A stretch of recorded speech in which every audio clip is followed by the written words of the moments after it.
Good morning, good day to everyone. The 9728th meeting of the Security Council is called to order.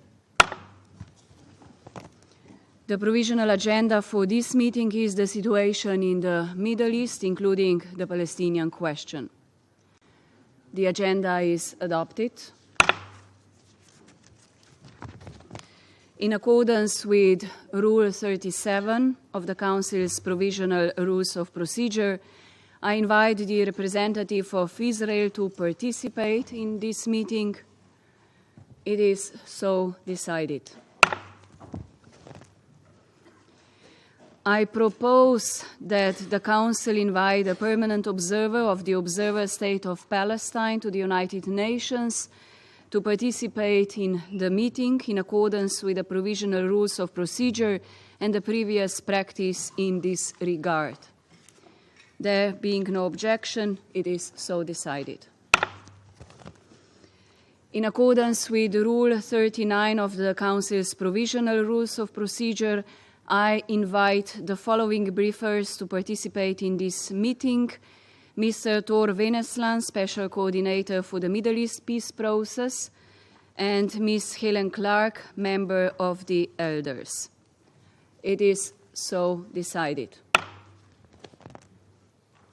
The Security Council will now begin its consideration of item 2 of the agenda.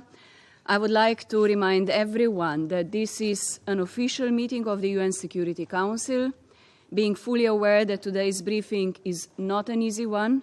For anyone in the room, I would like to remind all participants and speakers at today's discussion to engage in this meeting with utmost respect and to observe appropriate standards of tone, wording and content in their remarks. I now give the floor to Mr. Tor Wennesland.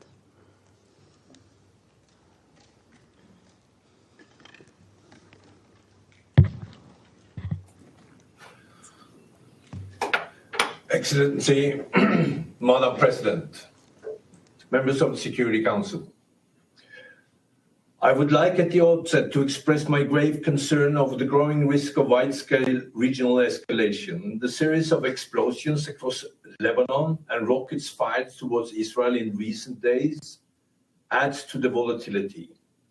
I call on all sides to refrain from steps that will further exacerbate the situation and take immediate steps to de-escalate. Now, turning to today's briefing that is devoted to the 31st report of the Secretary General on the implementation of Security Council Resolution 2334. It covers the period from 11 June to 11 September. Security Council Resolution 2334 calls on Israel to immediately and completely cease all settlement activity in the occupied Palestinian territory, including East Jerusalem, and to fully respect all of its legal obligations in this regard. Settlement activity has continued. In total, some 6,370 housing units were advanced or approved in settlements in the occupied West Bank, including in East Jerusalem. Out of these, 5,840 housing units were in Area C, including 3 outposts legalized under Israeli law, and nearly 530 housing units were advanced in the Gilo settlement in East Jerusalem. Construction tenders were published for approximately 1,100 housing units in settlements, including 780 in East Jerusalem. In settlement-related steps on 18 July, the Israeli Defense Forces Central Command signed a military order amending an order from 1995 that implemented the Oslo Accord, so as to grant the military commander in the area of authority over planning and construction in certain parts of Area B that had been transferred to Palestinian Authority. The civil administration on 25 June declared over 12,700 dunams of state land in Jordan Valley, adjacent to 8,000 dunams declared in March. Demolitions and seizures of Palestinian-owned structures continued across the occupied West Bank, including East Jerusalem. Citing the lack of Israeli-issued building permits, which are almost impossible for Palestinians to obtain, Israeli authorities demolished, seized, or forced people to demolish 373 structures, displacing more than 550 people, including 250 children. 26 of these structures were donor-funded. Evictions of Palestinians from their homes in East Jerusalem also continued. Following a Supreme Court ruling on 15 August, Israeli security forces evicted the Shehada family from their home in Silvan in favor of a settler organization, displacing 35 Palestinians. 180 Palestinians, including 111 children, left their occupied West Bank communities, citing violence and harassment by settlers and shrinking grazing land.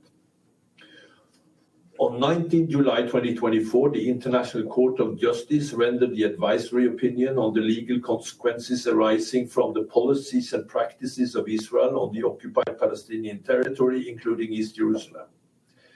Among its findings, the court reaffirmed that the Israeli settlement in the West Bank and East Jerusalem and the regime associated with them have been established and are being maintained in violation of international law, and, among other things, concluded that it was of the opinion that the State of Israel is under an obligation to cease immediately all new settlement activities and to evacuate all settlers from the occupied Palestinian territory. It further stated that the State of Israel continued presence in the occupied Palestinian territory is unlawful, that the State of Israel is under an obligation to bring to an end its unlawful presence in the occupied Palestinian territory as rapidly as possible, that all states are under an obligation not to recognize as legal the situation arising from such unlawful presence of the State of Israel in the occupied Palestinian territory, and not to render aid or assistance in maintaining the situation created by the continued presence of the State of Israel in the occupied Palestinian territory. Security Council Resolution 2334 calls for immediate steps to prevent all acts of violence against civilians, including all acts of terror, as well as all acts of provocation and destruction. Unfortunately, the devastating conflict in Gaza has continued alongside daily violence in the occupied West Bank, with a high number of fatalities incidences, precluding me from detailing it all. In Gaza, according to Gaza Ministry of Health, from 11 June to 11 September, at least 3,920 Palestinians were killed and at least 10,200 were injured. This brings total reported numbers by the MOH in Gaza since 7 October to more than 41,000 Palestinians killed, a majority of whom are reportedly women and children. According to Israeli sources, 101 hostages are still being held captive of the 251 hostages abducted on 7 October. On 1st of September, the IDF discovered 6 hostages in Gaza killed by Palestinian armed groups, including 2 women, and in a separate operation recovered the bodies of 12 other killed hostages and rescued 1 hostage alive. Israeli sources also reported over 1,580 Israelis and foreign nationals killed by Hamas or by other Palestinian armed groups, including at least 338 women and 40 children, and 783 members of the security forces since 7 October in attacks, either in or originating from Gaza. Israel continued to conduct strikes from air, land, and sea, resulting in tens of thousands of Palestinian casualties, massive displacement of civilians, and widespread destructions, including civilian infrastructure. Hamas and other Palestinian armed groups continue to hold hostages in horrific conditions, with reports of severe maltreatment, launched attacks at Israel forces, and fired rockets and other projectiles indiscriminately towards Israel. Israel stated that Hamas and other Palestinian armed groups continue to place fighters and military equipment among and underneath dense concentrated areas with civilians. Israeli operations continue throughout Gaza, displacing hundreds of thousands of Palestinians. 89% of Gaza has been placed under evacuation orders at one point or another since 7 October. New evacuation orders have reduced the size of the Israeli designated humanitarian zones at Al Mabasi to just 11% of the size of the Strip. Repeated attacks on 30 schools and airstrikes in densely populated areas continued, resulting in the death of internally displaced people sheltering in those locations. On 11 September, 3 IDF airstrikes on IDP tents in Al-Muassi and Khan Yunis killed at least 19 people and injured at least 60 others. The next day, 2 IDF airstrikes hit Al-Jaouni school sheltering IDPs in Nusrat, killing at least 18 people, including children, women, and 6 UNRWA staff. UNRWA said it was the deadliest incident in the agency's history. The IDF stated that the target in each strike was a Hamas command and control center. On 13 July, according to Gaza Ministry of Health, at least 91 Palestinians were killed and over 300 injured in an IDF airstrike on al-Mawasi, which, according to the Israeli government, killed the commander of Hamas al-Qassam brigades, Mohammed Deif. On 10 August, an IDF airstrike on the Al-Tabin school in Gaza City, sheltering approximately 6,000 IDPs, killed at least 93 Palestinians and wounded dozens others, according to Gaza Ministry of Health. The IDF said that 31 militants were killed in this attack. On 27 August, despite being clearly marked, a World Food Programme team was struck by gunfire on its moving towards IDF checkpoints, sustaining 10 bullet shots. On 9 September, the IDF shot at the UN convoy supporting polio vaccination for children in northern Gaza, causing heavy damage to UN vehicles, and held the convoy at gunpoint for 8 hours, threatening to arrest 12 UN staff. In the reporting period, at least 27 UN personnel were killed in Gaza, bringing the total number of UN staff killed since 7 October to 224. Meanwhile, violence in the occupied West Bank, including East Jerusalem, continued at alarming levels. 160 Palestinians, including 4 women and 28 children, were killed during ISF airstrikes, search and arrest operations, armed exchanges, demonstrations, and other incidences. 1 Palestinian was killed by Israeli settlers. A total of 849 Palestinians were injured, including 147 by tear gas inhalation and 370 by live ammunition. A total of 86 Palestinians, including 9 children and 3 women, were killed by airstrikes. In August, Israeli airstrikes in the occupied West Bank killed at least 1 Palestinian every day on average. Since 7 October, 185 Palestinians, including 33 children, have been killed in airstrikes in the West Bank, as reported by ISF. That underlines that it's hitting military targets.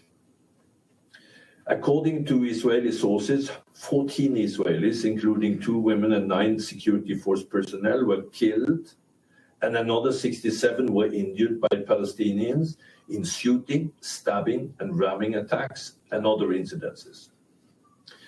ISF carried out 1,673 search and arrest operations in the occupied West Bank, resulting in 1,295 Palestinians detained, including at least 57 children.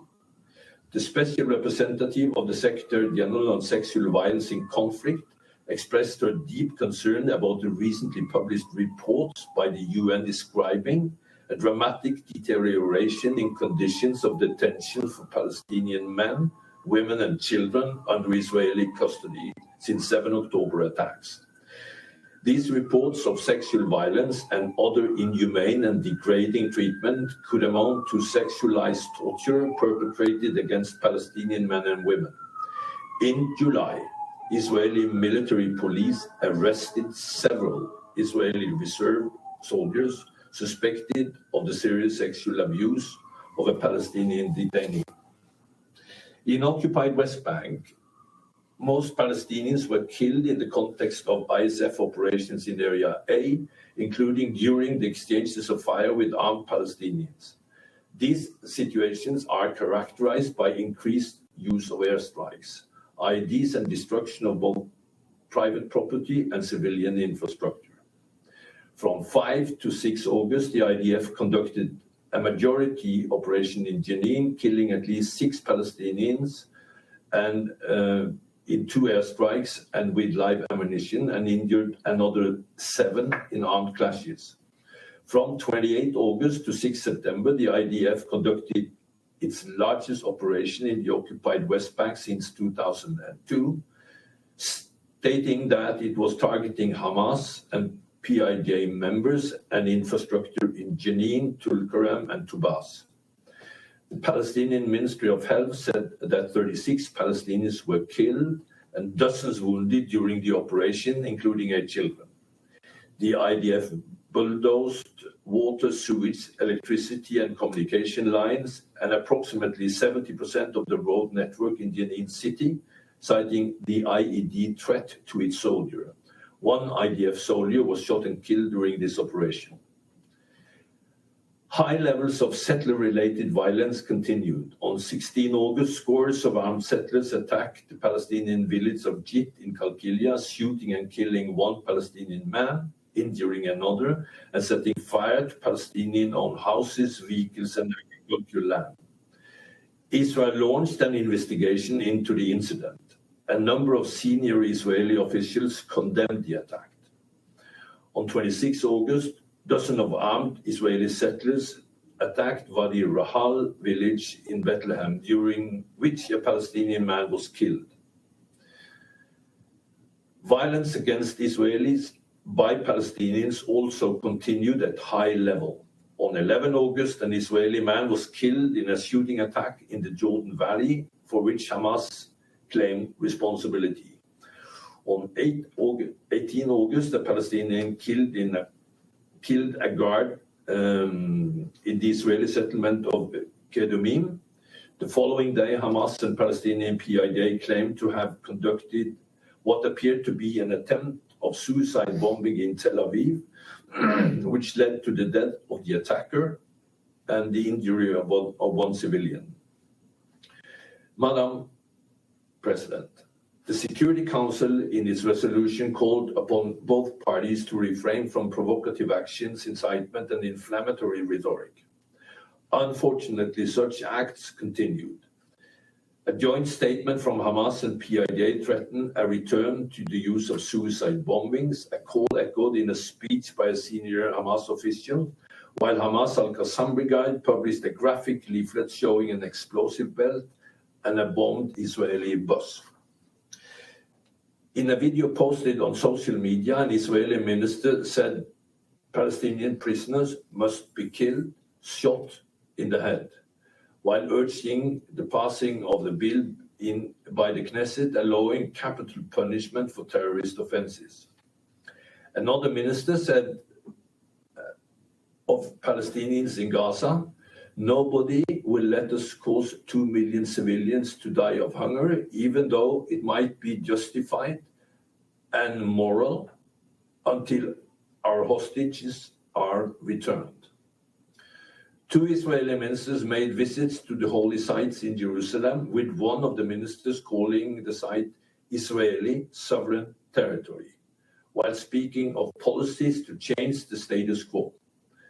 The Israeli office of the Prime Minister stated that there was no change to the status quo. Madam President, Resolution 2334 reiterated calls by the Middle East Quartet for affirmative steps to be taken immediately to reverse negative trends on the ground that are imperiling the two-state solution. The catastrophic public health conditions in Gaza continued to deteriorate as access to safe drinking water and sanitation facilities continued to shrink. Severe shortages of fuel and medical supplies continue to limit the functionality of remaining hospitals and healthcare centers, particularly in the northern part of Gaza. Education continued to suffer, with Gaza's 600,000 children having missed an entire year of school and evacuation orders forcing over 30 temporary education centers to close. Despite of these setbacks, UNRWA expanded learning activities. In August, the Palestinian Ministry of Health confirmed the first case of polio in 25 years. A polio vaccination campaign was launched on 31st of August by WHO and UNICEF, with support from other agencies, including UNRWA, which has thus far vaccinated 70% of some 650,000 children under 10. Following the Israeli military ground operations into Rafah and the subsequent closure of the Rafah crossing in May, humanitarian organizations faced many obstacles that impeded their ability to regularly pick up supplies entering through Kerem Shalom, Kerem Abu Salem. These included continued hostilities, impassable roads, and deteriorating civil order. On 6 August, the Israeli Minister of Finance said Israel will confiscate $26 billion of Palestinian clearance revenues that Israel collects on behalf of the Palestinian Authority and transfer it to families of terror victims. The next day, Israel terminated a customs clearing mechanism with Norway that reportedly holds nearly $220 million of Palestinian clearance revenues in escrow of demanded funds to be returned to Israel. Israel describes this as a response to Norway's recognition of the state of Palestine in May. In Israel, some 120,000 Israelis, including 50,000 children, have been displaced from their homes in the south and north of Israel in the context of the hostilities. Madam President, in Resolution 2334, the Security Council also called upon all states to distinguish in their relevant dealings between the territory of the State of Israel and the territory occupied since 1967. No new steps are known to have been taken in this period. In its advisory opinion on 19 July 2024, the International Court of Justice expressed the view that the member states are under the obligation to distinguish in their dealings with Israel between territory of the State of Israel and the Palestinian territory occupied since 1967. Resolution 2334 also called upon all parties to continue inter alia to exert collective efforts to launch credible negotiations on all final status issues in the Middle East peace process. Intense negotiations between international mediators and the parties continued in Doha and Cairo to formulate a deal for a ceasefire and the release of hostages in Gaza. On 27 June, Canada announced that it has imposed new sanctions on 7 individuals and 5 entities for the role in facilitating, supporting, or financially contributing to acts of violence by Israeli extremist settlers against Palestinian civilians and their property. The US and the European Union also announced another round of sanctions and restrictive measures against settlers and its entities. On 13 July, Argentina designated Hamas a terrorist organization and ordered a freeze on its financial assets. From 21 to 23 July, 14 Palestinian factions, including Fatah and Hamas, attended reconciliation talks in Beijing, where they signed a declaration reiterating their commitment to form a national unity government and implement previous agreements. Madam President, in closing, allow me to share the Secretary General's observations on the implementation of Security Council Resolution 2334. I once again strongly condemn the horrific attacks by Hamas and other Palestinian armed groups on Israel on 7 October 2023, their continued holding of hostages in Gaza, and the recent deliberate killing of 6 hostages whose bodies showed signs of severe mistreatment. There is no justification for the deliberate killings, maiming, torture, and abductions of civilians and the use of sexual violence. Hostages must be released immediately and unconditionally, and for as long as they are held, they must be treated humanely and allowed to receive visits and assistance from the International Committee of the Red Cross.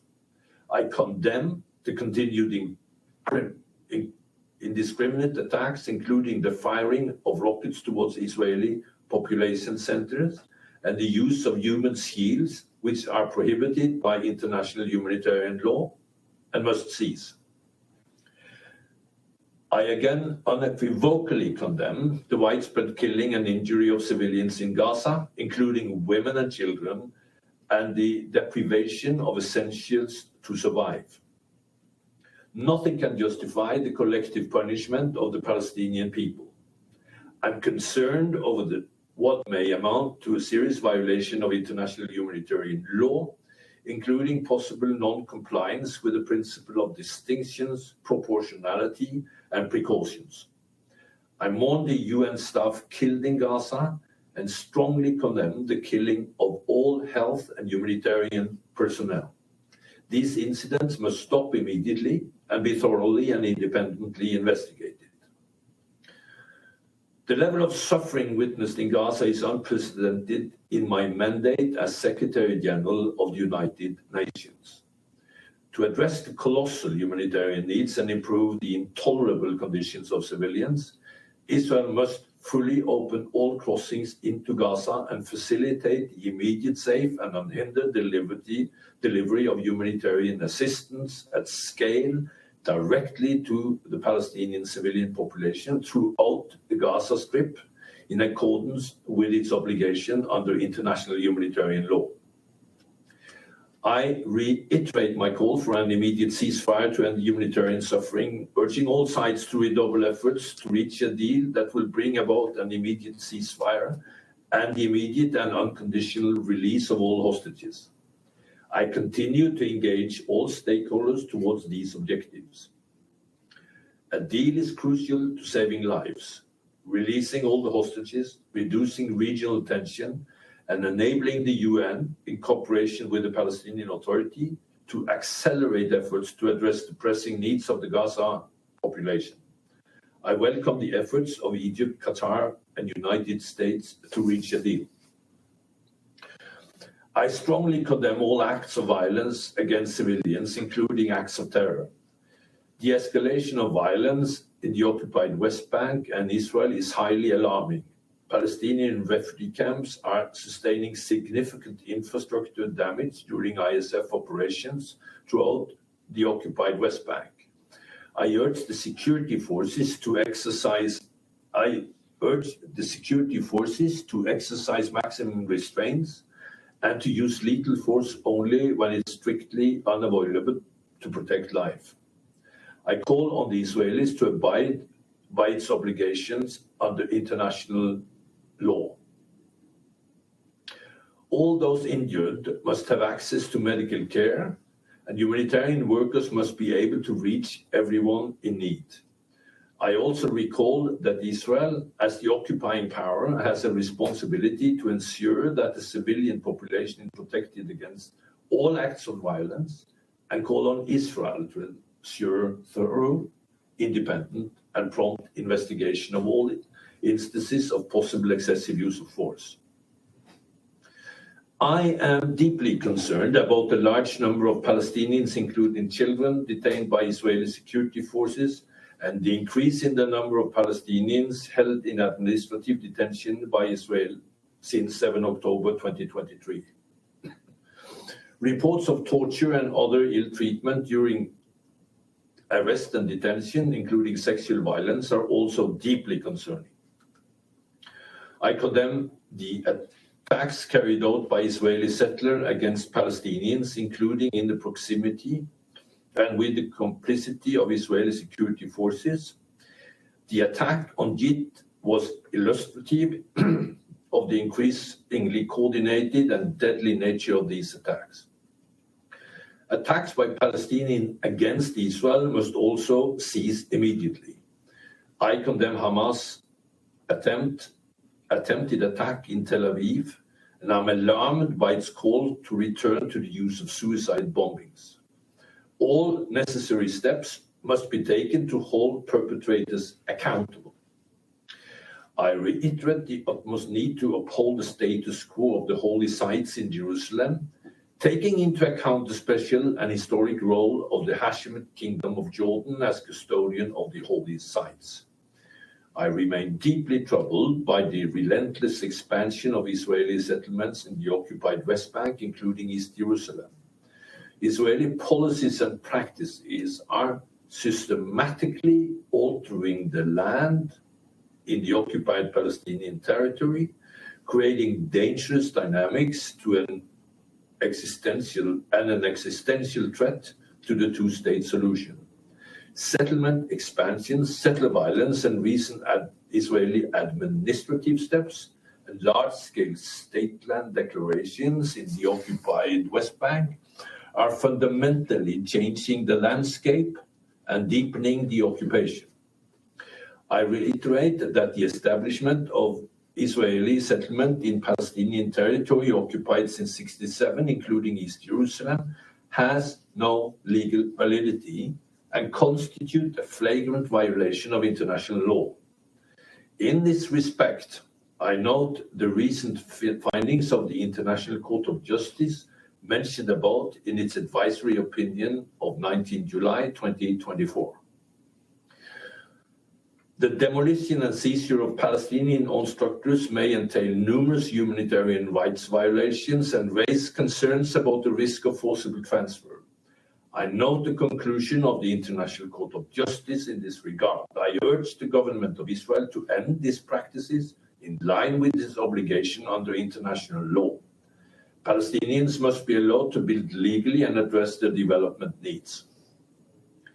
I am alarmed by the multiple instances in which officials have engaged in dangerous provocations, incitements, and inflammatory language, which must be rejected by all.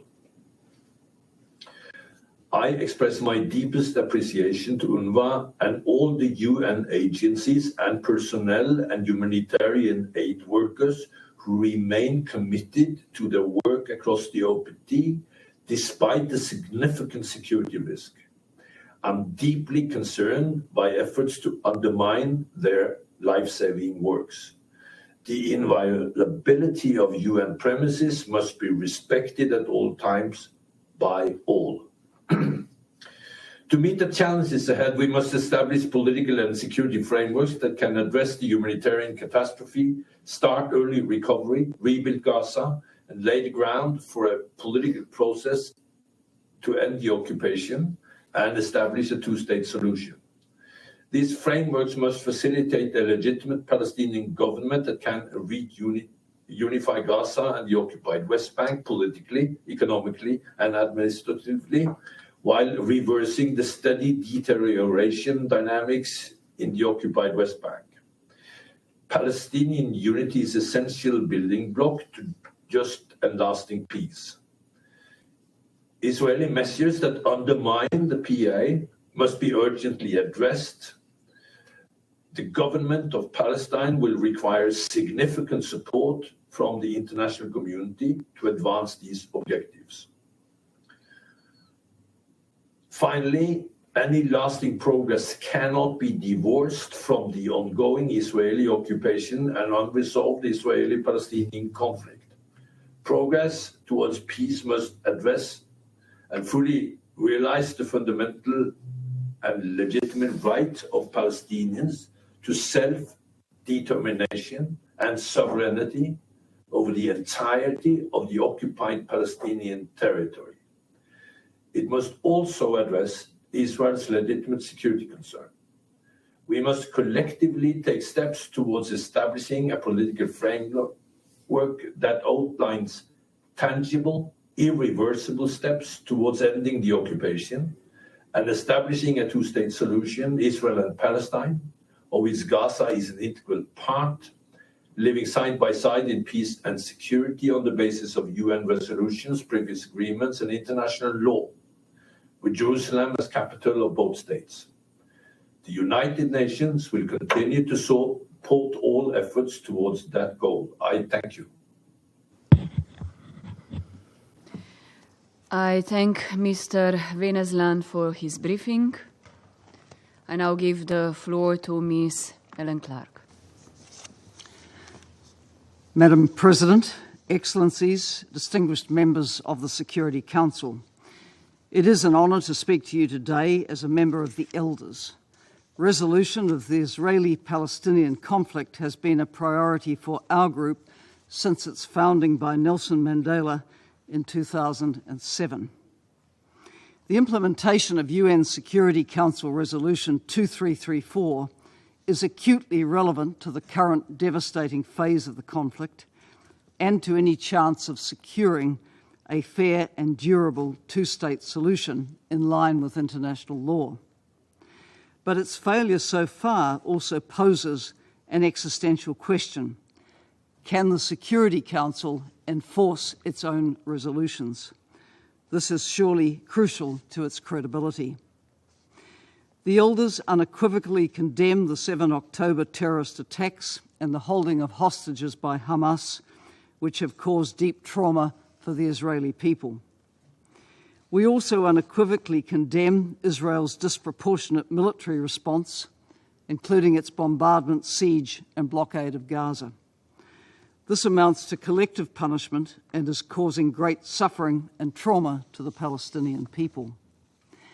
The Security Council has a responsibility to chart a path towards a sustainable peace.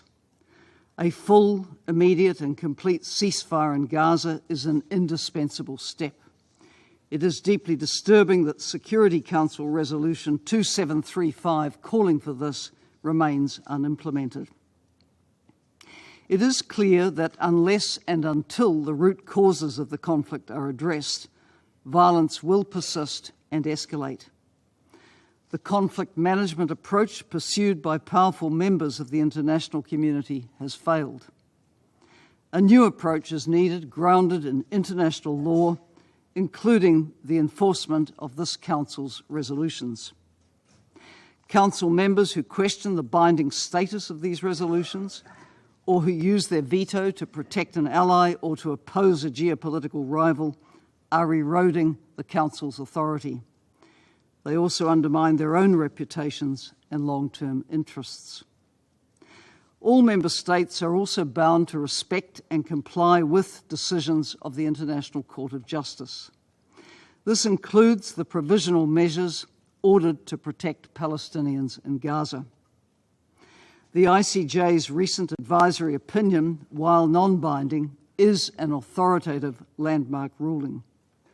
It concludes that Israel's presence in the occupied Palestine territory is unlawful and must end as rapidly as possible. This obligation does not depend on achieving a successful outcome to peace negotiations. The General Assembly and Security Council should give effect to the advisory opinion by passing resolutions endorsing it and setting out what action is required by Israel, other member states and the UN to bring an end to the occupation. The Elders welcome the passing of the General Assembly resolution on this issue yesterday.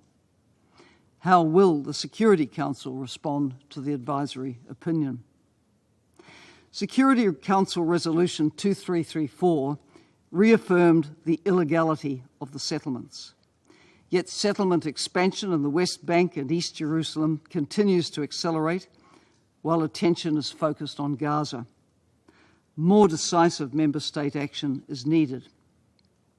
All member states must distinguish between Israel and the occupied Palestinian territory in all forms of cooperation and cease any assistance to or trade with illegal settlements. Targeted measures should be applied against state and non-state entities and individuals responsible for maintaining and expanding illegal settlements. Steps have already been taken, including by the United States and the European Union, to sanction settlers for attacks on Palestinian civilians. But sanctions should also target financial flows to entities which are funding and constructing illegal settlements, and those in the government of Israel who are pursuing annexation. This Council must respect the process of criminal accountability through the International Criminal Court, including the ICC prosecutor's request for arrest warrants in response to alleged atrocity crimes by Hamas and the government of Israel. Member states seeking to undermine the ICC are damaging the international rule of law. They are undermining accountability in other contexts, including in the context of Russia's illegal war on Ukraine. This must stop. There will be no security for Israelis or Palestinians if the war in Gaza is followed by a continuation of unlawful occupation and annexation. But without a decisive change of direction, this seems likely. The Elders propose a set of guiding principles to underpin a pathway towards sustainable peace, based on self-determination, sovereignty, and mutual security for both peoples. First, Full UN membership and recognition of the State of Palestine should be supported by all Council members and other states now. Statehood is not dependent on peace negotiations. Strengthening the Palestinian Authority remains crucial, but statehood should not have to wait for governance reforms. Second, normalisation of relations between Israel and Arab states is essential for Israel's long-term security and for regional stability and prosperity. But full normalisation must be conditional on Israel ending the occupation permanently and supporting the implementation of a two-state solution. Third, the security of Palestinians and Israelis must be given equal weighting. There can be no sovereign state of Palestine with continued Israeli security control over the Palestinian people. Israel's security concerns do not justify unlawful occupation or annexation. Fourth and final, the goal of a single unified government overseeing Gaza, the West Bank and East Jerusalem should be supported by all Palestinian factions, including Hamas, and by the entire international community. Sustainable peace will require reconciliation under the umbrella of a revitalised Palestine Liberation Organisation based on adherence to international law. Violence against civilians by Hamas and other Palestinian armed groups must end. All of this requires bold, principled leadership and the political will to break with the failed policies of the past. All forms of leverage should be applied, including the suspension of arms transfers in response to continued violations of international law. Only by implementing international legal obligations, ensuring accountability, and ending impunity can a path to end this conflict be created once and for all. I thank you for your attention. I thank Ms. Clark for her briefing. I shall now make a statement in my capacity as the Deputy Prime Minister, Minister for Foreign and European Affairs of Slovenia. Excellencies, in March I hosted in our capital representatives of two organizations, Women Wage Peace and Women of the Sun. Together they led the Mothers' Call. They are Palestinian and Israeli mothers determined to stop the cycle of violence and change the reality of the conflict between the two nations for the benefit of their children and for generations to come. And I was very much inspired by what they described as resistance in hope. We are at a precipice. Almost a year into the war, the devastation and immense suffering of civilians continues relentlessly. Hostages have not returned home. Civilians in Gaza continue to endure unprecedented levels of violation and destruction.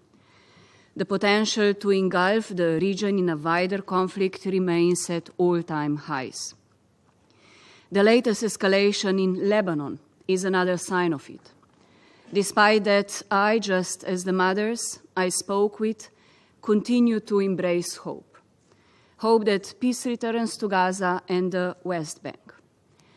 Colleagues, firstly, we need compliance with international law.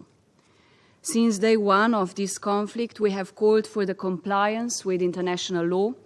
Instead, serious violations of international humanitarian and human rights law persist, challenging the very notion of the international law framework which we collectively establish to safeguard all people and to protect the most vulnerable in particular. On top of that, resolutions of the Security Council and provisional orders of the International Court of Justice are being blatantly disregarded. Such violations weaken the credibility of our institutions and erode global trust. In the shadow of the appalling situation in Gaza, settlement policy and expansion has accelerated at unprecedented levels.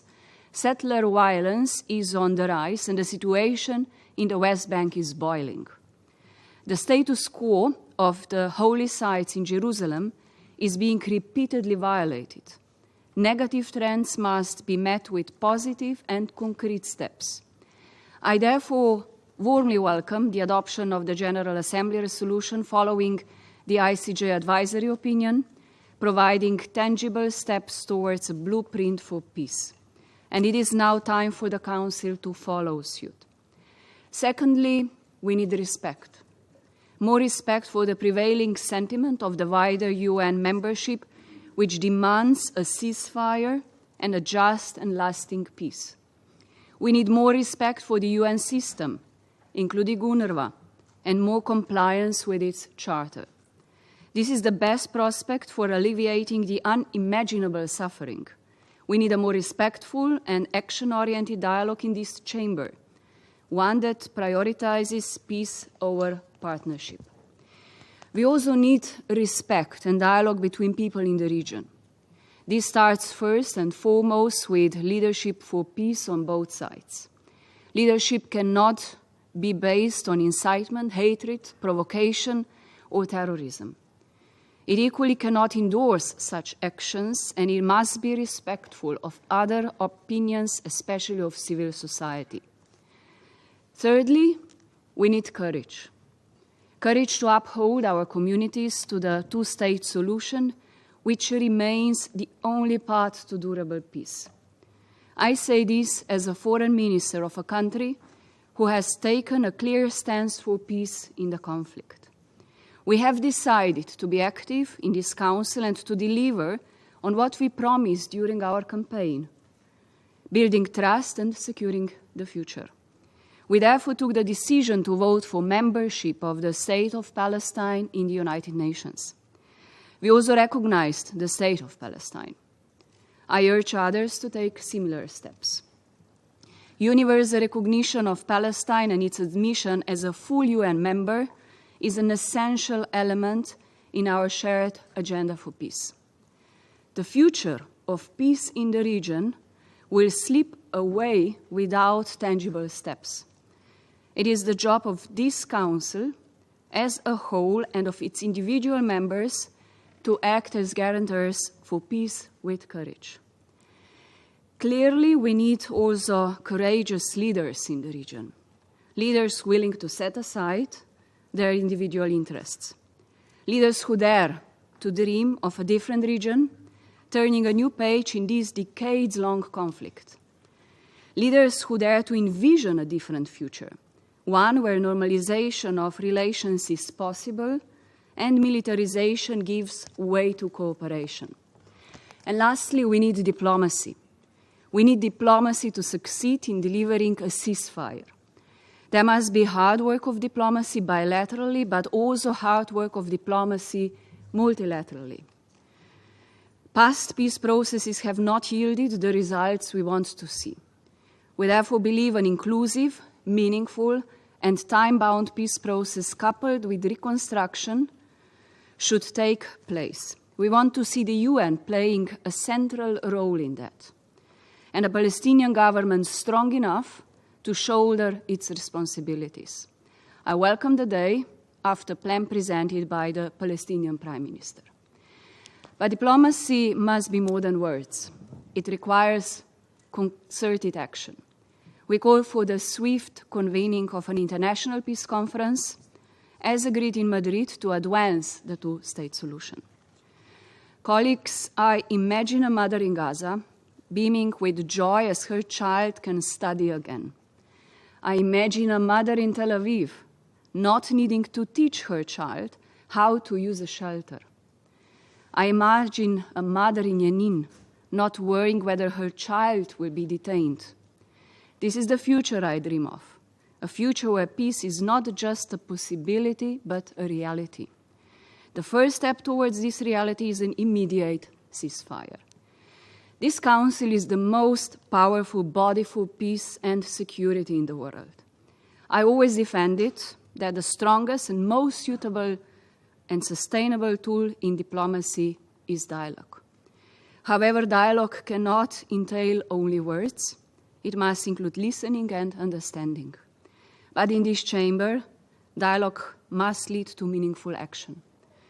If not, this Council must also turn a new page in the tools that is ready to use. Thank you. I resume now my function as President of the Council, and I now give the floor to the representative of the United States. Thank you, Madam President. And thank you, Coordinator Wennesland and Ms. Clark, for your briefings. Colleagues, this is a decisive moment for the parties to the ongoing conflict and for the security of the broader region. The Council will have an opportunity to further discuss the situation with regard to Lebanon tomorrow afternoon. The United States continues to gather facts, and we reiterate that it is not in any party's interest for there to be a broader regional conflict. Indeed, Secretary Blinken continues to work for an immediate ceasefire and hostage release deal consistent with Resolution 2735. As he emphasized yesterday during his visit to Egypt, we all know the ceasefire deal is the best chance to tackle the humanitarian crisis in Gaza and to address regional stability. It is imperative all parties refrain from actions which could escalate broader regional tensions and undermine the ongoing negotiations.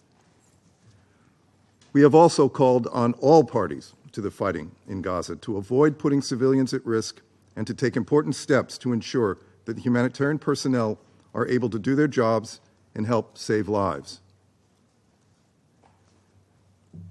There is no clearer evidence of Hamas's total indifference to Palestinian civilians in Gaza than its continued hiding under civilian sites.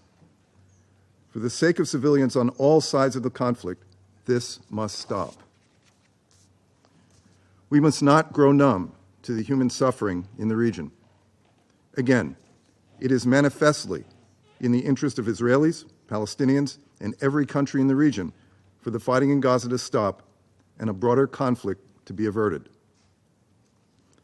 As we have emphasized before, a ceasefire in Gaza could reduce tensions along the Blue Line, creating conditions for displaced Lebanese civilians to go home in the south and for Israeli civilians displaced by Hezbollah's persistent rocket attacks since October 7 to return to their homes. Colleagues, as we heard today, the situation in the West Bank also remains of grave concern.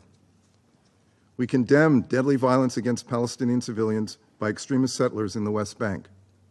Moreover, we reiterate Israel would be well advised to avoid military operations and other measures that risk further inflaming tensions and destabilizing the already combustible situation.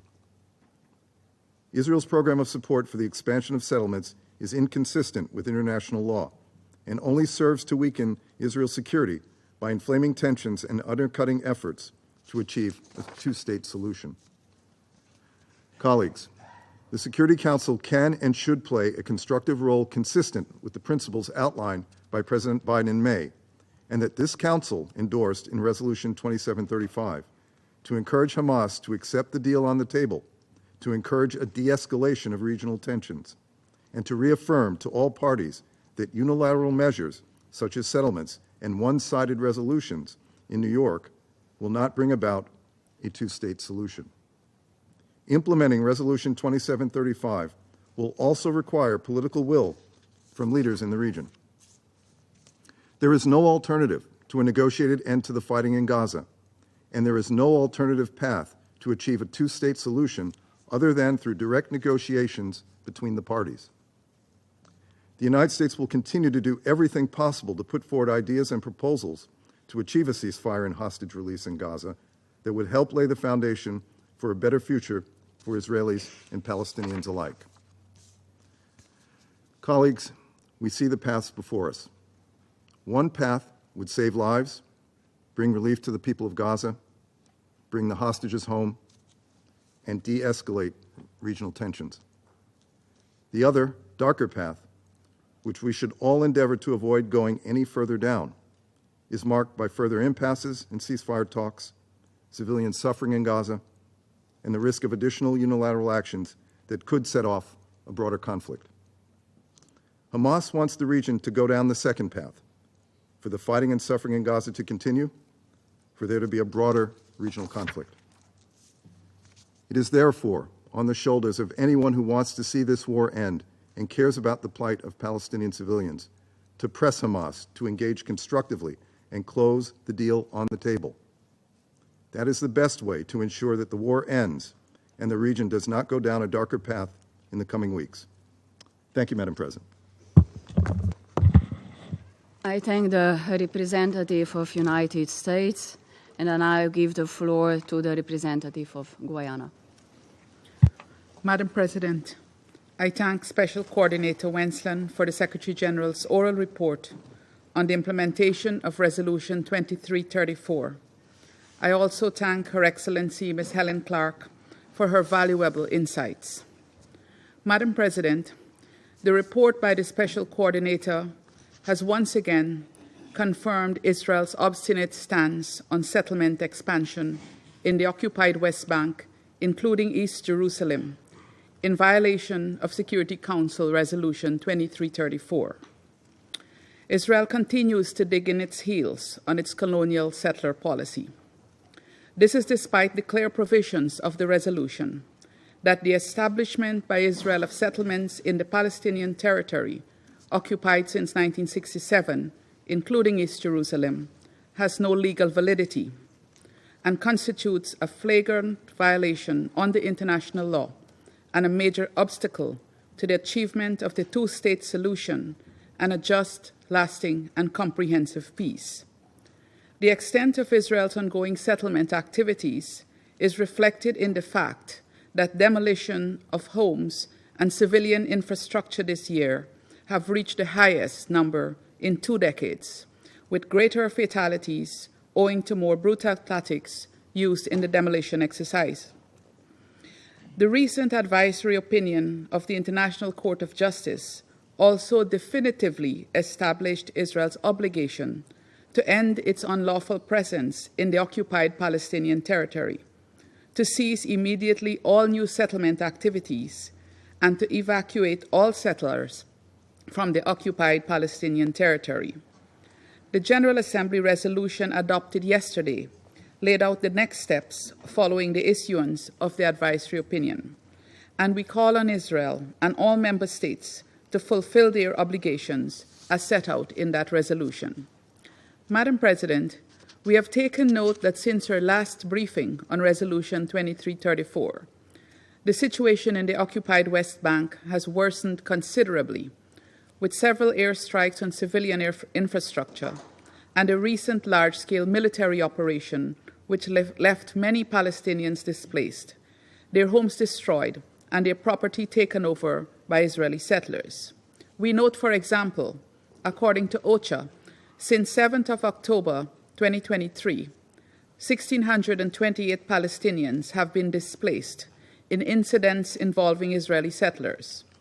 All of this is enabled by the Israeli legal system that systematically awards Palestinian lands to colonial settlers, thereby empowering its security officials to protect those who act based on these decisions. We have been talking about this issue for so long that the danger of becoming rote in our response to this illegality is very real. We must never become numb to these violations of international law, because we risk normalizing Israeli settlement policies and practices. Let us not forget what these policies and practices translate to for thousands of Palestinians who pay even the high price of death for resisting the destruction of their homes and livelihoods. Madam President, the danger of Israeli settler policy lies in the fact that it is intended to alter the demographic composition, character, and status of the Palestinian territory occupied since 1967, including East Jerusalem, in furtherance of the one-state solution, which it unabashedly advocates and pursues. This is in clear violation of international humanitarian law and relevant resolutions, both of this Council and the General Assembly.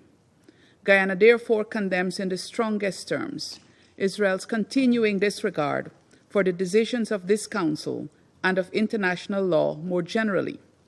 The two-state solution remains the only viable pathway to bring about an end to the Israeli-Palestinian conflict.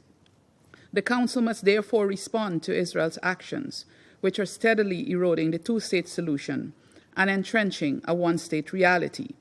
We must not countenance the illegalities that are born from such a plan. Madam President, all members have a responsibility, pursuant to 2334, to make it consequential for Israel to continue its settlement expansion. A few visa restrictions when there are more than 700,000 illegal settlers can hardly be expected to have any real impact.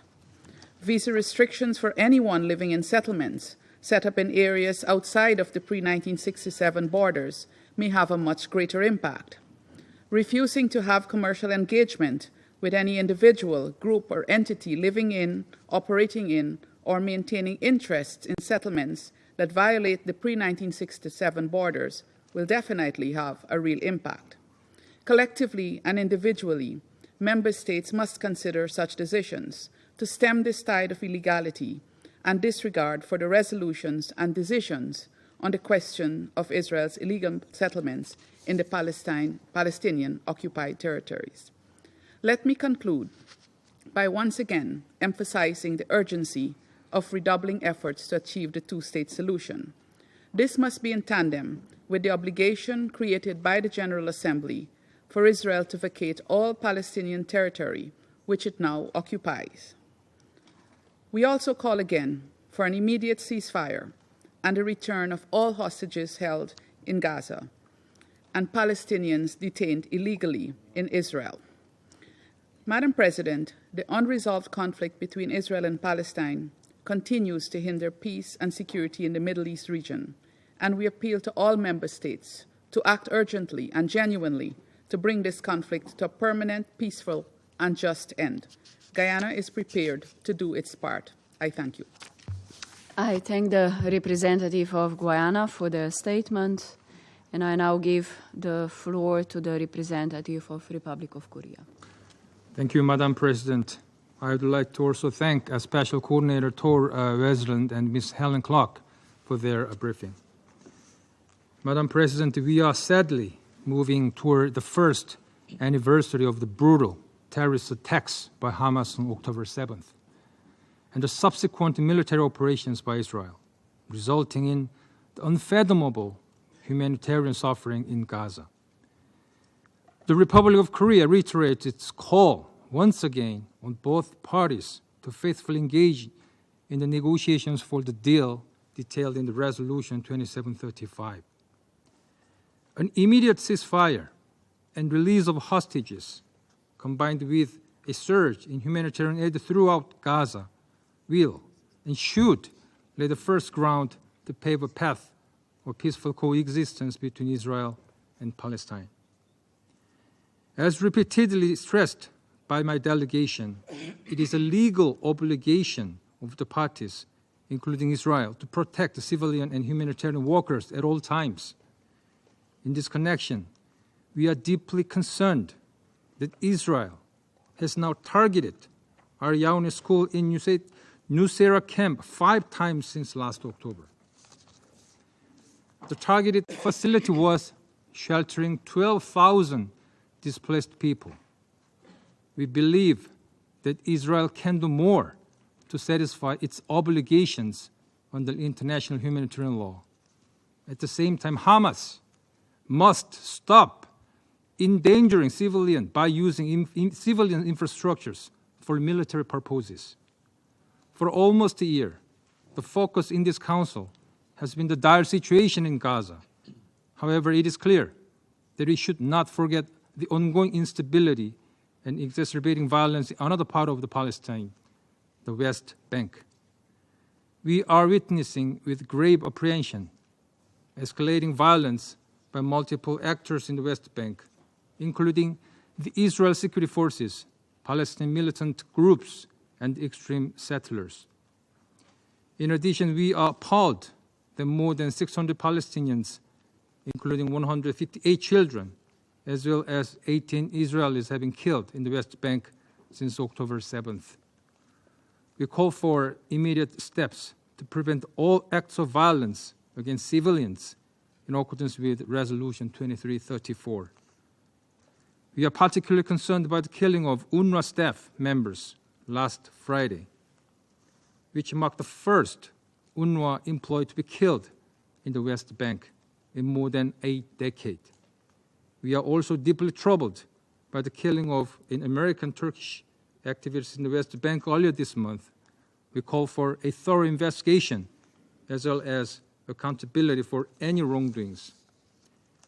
At the same time, we remain deeply dismayed by ongoing land seizures, home demolitions, and illegal outpost construction to the West Bank, being carried out with impunity by both extreme settlers and Israel security forces. We are also shocked by ongoing vandalism by settlers, often alongside the military against Palestinian families and their properties.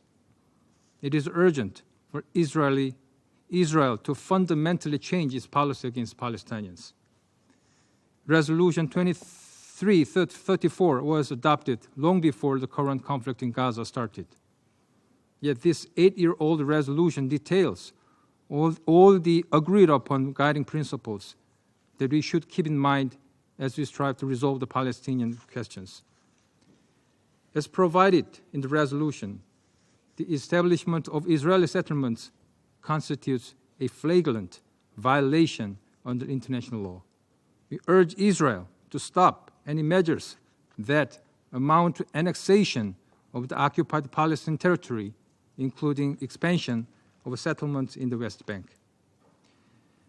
Madam President, I would like to conclude my statement by reiterating one important element in Resolution 2334 that we should not forget: a comprehensive, just, and lasting peace in the Middle East through negotiations between parties based on the principle of land for peace. We believe that any action in the United Nations, both in the Council and in General Assembly, meant to resolve the decades-long conflict between Israel and Palestine, should be firmly based on the negotiated peace process reflected in Resolution 2334. We believe a negotiated solution is still possible once a ceasefire is in place. We call on Israel and Palestine, represented by a reformed and strengthened Palestinian Authority, to directly engage in talks that will resume the long overdue aspirations based on the vision of the two-state solutions, which will in turn lead to a durable peace and stability in the whole region. I thank you, Madam President. I thank the representative of Republic of Korea for their statement. I now give the floor to the representative of France.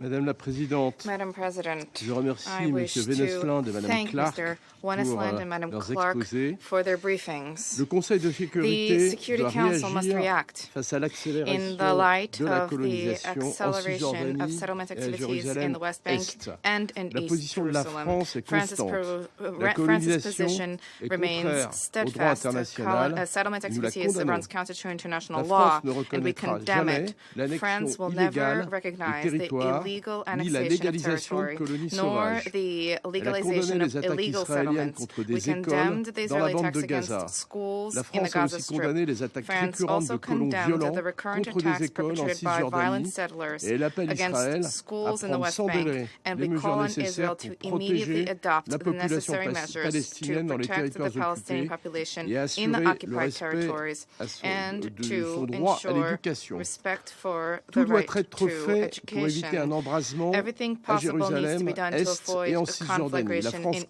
condamne les violences Jerusalem and commises West par les Bank. colons.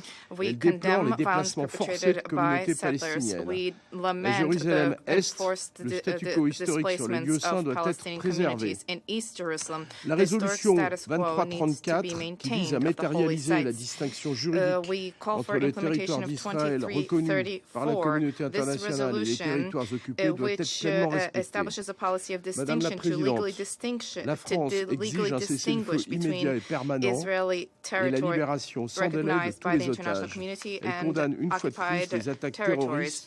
We call for an immediate permanent ceasefire and the immediate release of all hostages. We once again condemn the terrorist attacks perpetrated by Hamas and other terrorist groups on 7 October 2023. The humanitarian situation has become unbearable in Gaza. There is an overriding need to ensure comprehensive humanitarian assistance to save populations. There is a need to safeguard the political framework to implement the two-state solution, which alone can ensure that Israelis and Palestinians can achieve peace and security.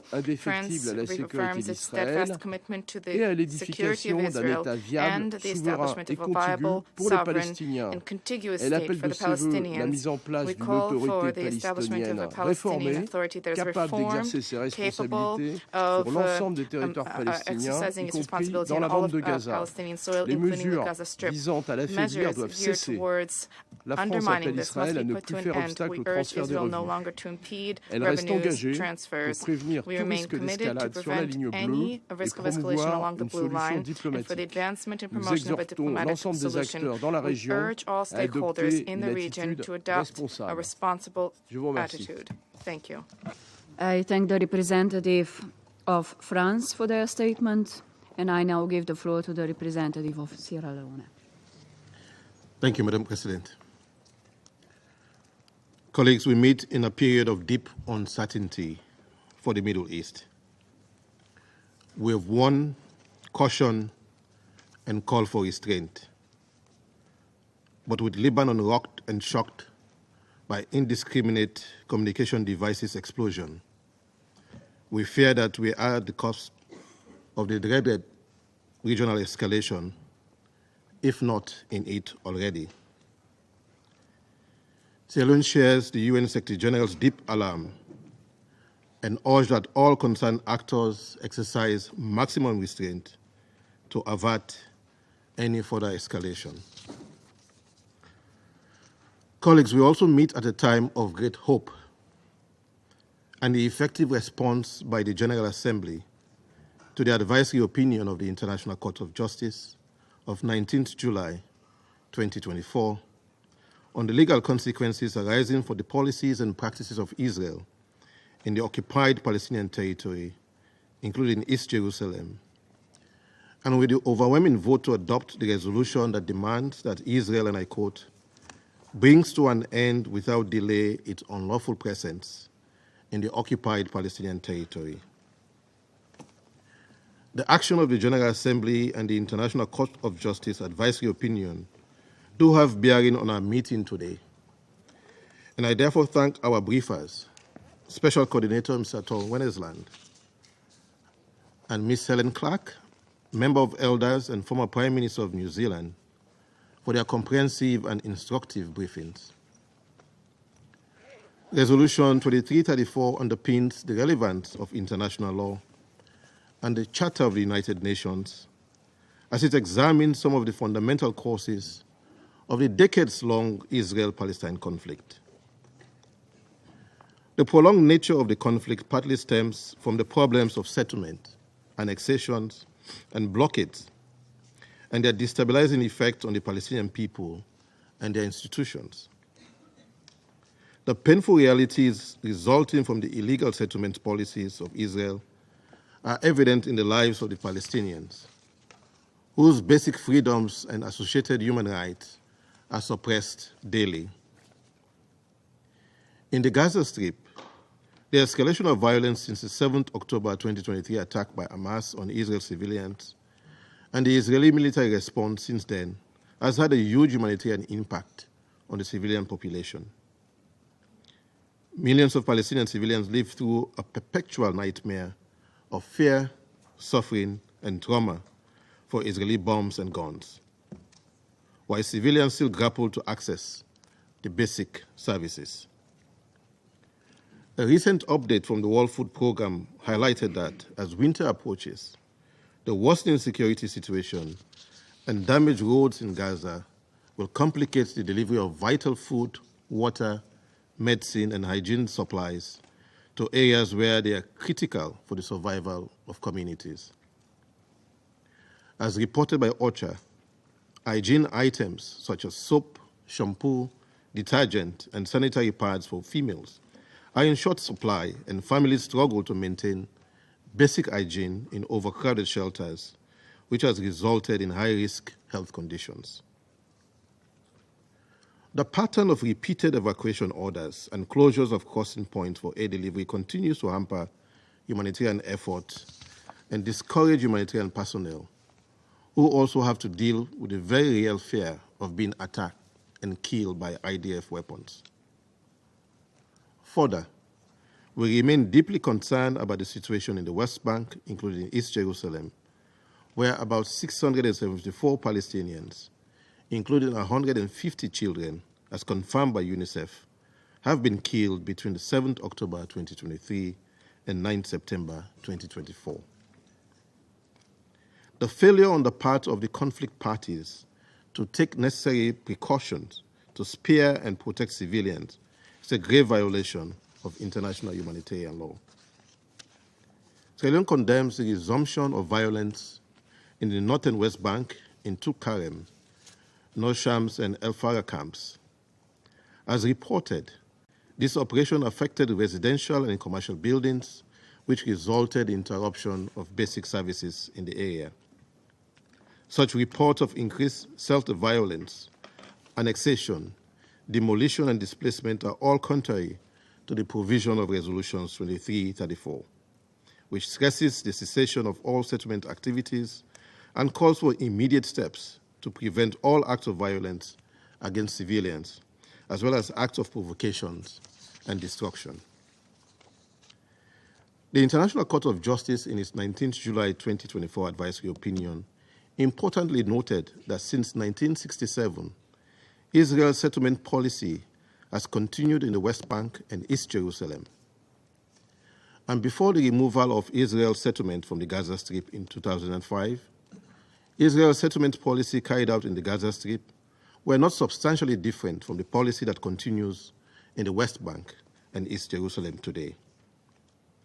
The court, among other things, notes that Israel's construction of settlement is accompanied by a specially designed civilian infrastructure in the West Bank and East Jerusalem, which integrates the settlement into the territory of Israel. The transfer by Israel of settlers to the West Bank and East Jerusalem and Israel's maintenance of their presence is found to be contrary to the 6th paragraph of Article 49 of the 4th Geneva Convention. Accordingly, and as noted by Special Coordinator Tor Wennesland, the ICJ is of the opinion that the State of Israel is under an obligation to cease immediately all new settlement activities and to evacuate all settlers from the occupied Palestinian territory. In view of Security Council Resolution 2334 and this Council's mandate, the Security Council now stands in judgment of the member states of the United Nations and the international community as a whole. As the member of elders and former Prime Minister, Ms. Clark, asked, how will the UN Security Council respond? In keeping with the provisions of Resolution 2334, Sierra Leone would like to emphasize the following points. First, the establishment of Israeli settlement in Palestinian territory continues and constitutes a flagrant violation of international law and a major obstacle to the achievement of the two-state solution. New settlement activities must cease immediately and all settlers evacuated from the occupied Palestinian territory. Second, parties to the conflict are reminded of their obligations to comply with international law, including international humanitarian law, the ICJ binding provisional measures on the parties, and customary international law that has been crystallized by the International Court of Justice, even in advisory opinions. Third, we support international efforts towards resumption of peace negotiations to end the hostilities in the Gaza Strip, as endorsed in Security Council Resolution 2735, and that will set in place and in motion a political settlement. The ongoing tireless effort of the mediators, Egypt, Qatar, and the United States, needs the impartial support of the international community, especially states with influence on the conflicting parties. Let me close, Madam President, by reiterating Sierra Leone's support for ongoing initiatives geared towards a reformed governance structure of the Palestinian Authority that would guarantee its access to resources and further strengthen its autonomy and influence. The two-state solution needs a strengthened Palestinian Authority, and I thank you. I thank the representative of Sierra Leone for their statement, and I now give the floor to the representative of Mozambique. Thank you, Madam President. I wish to thank Mr. Tor Wennesland and Ms. Helen Clark, member of the Elders, for their briefing on the current settlement situation in Palestine occupied territories. Madam President, the Israel settlement in the occupied Palestinian territories remains a matter of grave concern, exacerbated by the complex political, social, and humanitarian implications for both Israelis and Palestinians. The heightened tensions in the Gaza Strip and the potential for regional conflict escalation further complicate the already tense situation. Recent reports indicate the presence of 600,000 to 750,000 Israeli settlers in at least 250 settlements across the West Bank and East Jerusalem, involving the transfer of Israel's civilian population into occupied territories. Mindful of the gravity of the situation, the International Court of Justice recently issued an advisory opinion declaring that Israel's settlement activities in the occupied Palestinian territories, including the West Bank and East Jerusalem, violate international law. The court also emphasized that these settlements and the associated policies amount to de facto annexations and systematic discrimination against Palestinians. This ruling has significant implications as it calls for Israel to cease all new settlement activities and evacuate settlers from these territories. Furthermore, we acknowledge the United Nations General Assembly resolution adopted yesterday, September 18, 2024, demanding that Israel ends its unlawful presence in the occupied Palestinian territory. This resolution calls for Israel to comply with the international law, cease all new settlement activity, evacuate settlers, and dismantle parts of the separation wall within West Bank. The Security Council Resolution 2334, the ICJ's orders, and the recent UN General Assembly resolutions collectively provide a robust foundation for our concerted action. These instruments reflect the international community's steadfast commitment to addressing this situation and pursuing a just, lasting, and sustainable peace in the region. They also demonstrated the human awareness by the international community for justice and the noble cause for Palestine. Madam President, we emphasize the crucial role of the international community, including this Security Council, in facilitating dialogue and negotiation between the parties involved and addressing the root causes of the conflict, such as the issue of land ownership and the status of Jerusalem. Madam President, Mozambique, drawing from its own historical experiences with conflict, strongly opposes the forced displacement of the Palestinian population, particularly women and children. We also strongly urge We strongly urge for the full implementation in good faith of all relevant instruments related to settlements in the occupied Palestinian territories to reverse the ongoing situation and suffering.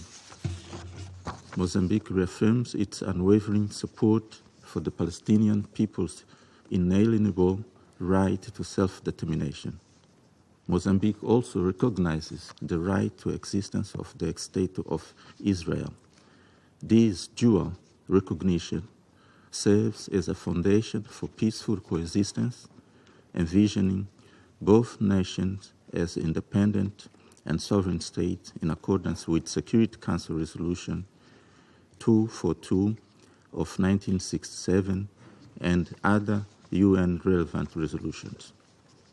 In conclusion, Madam President, we call upon all parties to engage in constructive dialogue, adhere to international law, and work towards a peaceful resolution that ensures the rights and security of both Israelis and Palestinians. I thank you.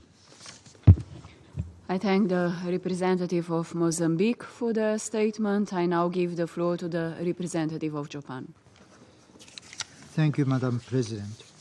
I thank Special Coordinator Wennesland and Ms. Clark for their respective updates and briefings. The current catastrophe in Gaza began with the horrifying acts of terror by Hamas and other militant groups.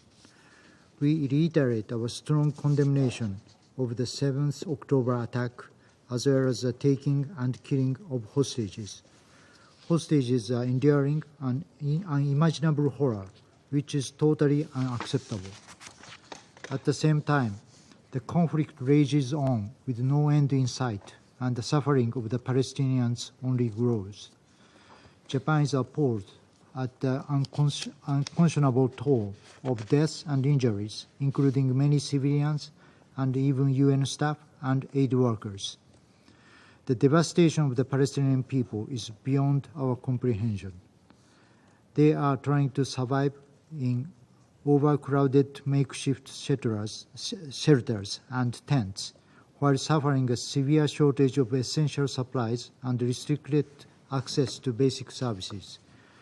No human should have to experience what they have experienced for nearly a year now. Beyond Gaza, the conflict continues to spread. In the West Bank, we are concerned by the casualties and level of destruction following Israel's recent military operations. Japan condemns continued settlement expansion and violence and seizures of land by Israeli settlers. This must cease. 24 hours ago, the General Assembly adopted a resolution regarding the ICJ advisory opinion. We underscore once again that the settlements are in violation of international law, as was pointed out in the ICJ advisory opinion. With regard to Lebanon, we are seriously concerned about the alarming incidents in this week, which reportedly caused multiple casualties and thousands of injuries. Continued attacks across the Blue Line are very dangerous. No one desires a full-scale war between Israel and Hezbollah. We must all do all we can do to avoid one. Madam President, we must change the course of the never-ending vicious cycle of violence in the Middle East. Let me make 3 points in this regard. First, we need an immediate ceasefire in Gaza and the release of the hostages based on the outlines of the Security Council Resolution 2735.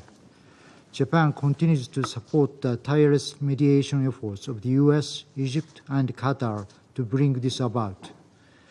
A ceasefire in Gaza will also help bring calm to the inflamed region. Second, even before ceasefire is achieved, the international community must make plans for early recovery and reconstruction in Gaza.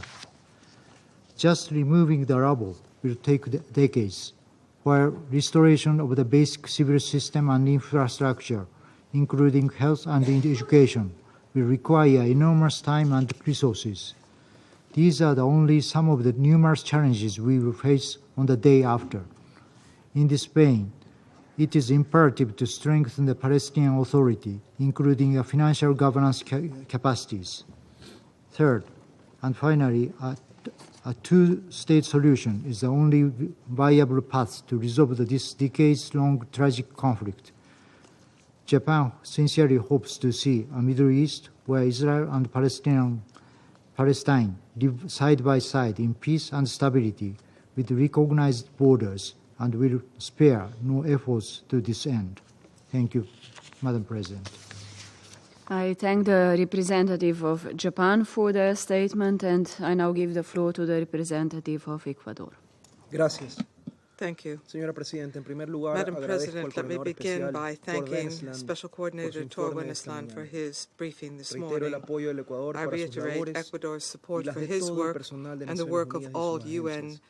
staff Quiero and agradecer también a la señora agencies. Clark I'm also por su grateful to valioso Ms. aporte. Clark for her valuable contribution. Señora Presidenta, Madam Gaza ha sido President, llamado el lugar más Gaza has peligroso del been mundo called para the las most actividades dangerous humanitarias. place in the world for Yo creo que sin humanitarian duda lo es. activities, and I think that is Y los undoubtedly acontecimientos de true. los últimos días y semanas Events in así the lo han past confirmado. days and weeks are proof of Por that. ello, la provisión urgente y And suficiente de ayuda therefore, humanitaria the urgent es and una sufficient necesidad. supply of humanitarian Es aid inaceptable que se is a pongan obstáculos al necessity. ingreso o a la distribución Any de ayuda. barriers to the delivery or Es distribution of condenable aid todo ataque contra el is personal humanitario. unacceptable.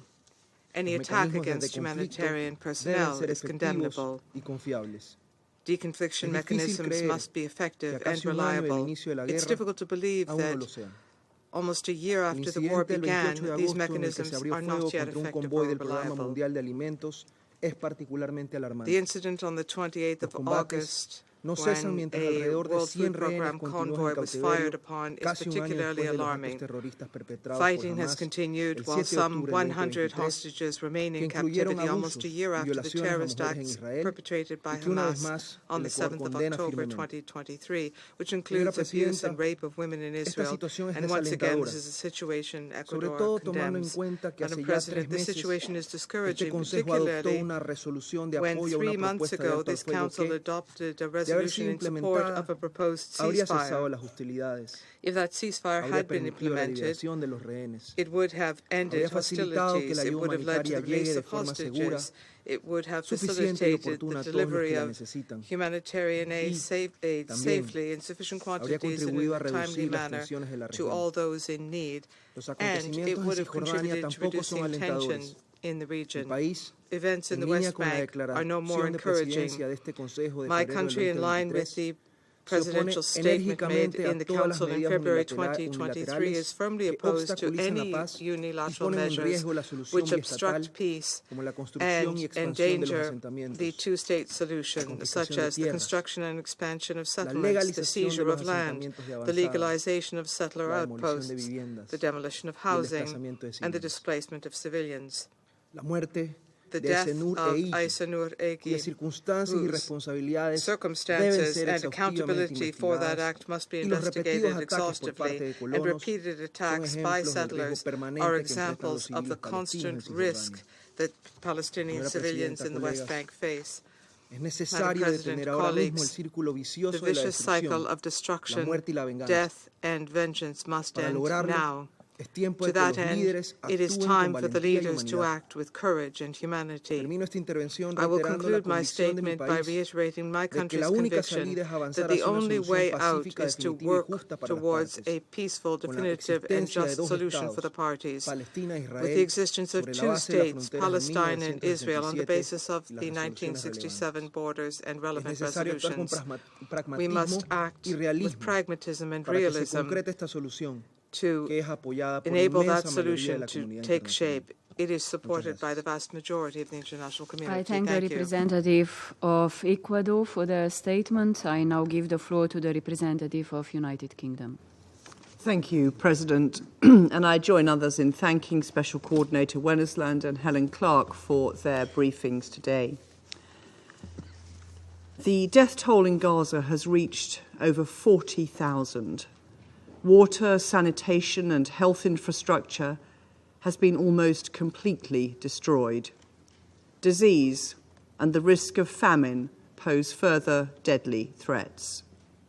And Israel continues to reckon with the appalling toll of October the 7th, with 101 hostages still held captive in Gaza, subject to unspeakable horror. Elsewhere in the occupied Palestinian territories and across the region, tensions are escalating.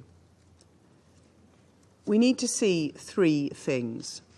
First, an immediate ceasefire, the release of hostages, and ramping up of aid in Gaza. A deal is a best way to get the hostages home. Force will not provide a sustainable solution to the conflict.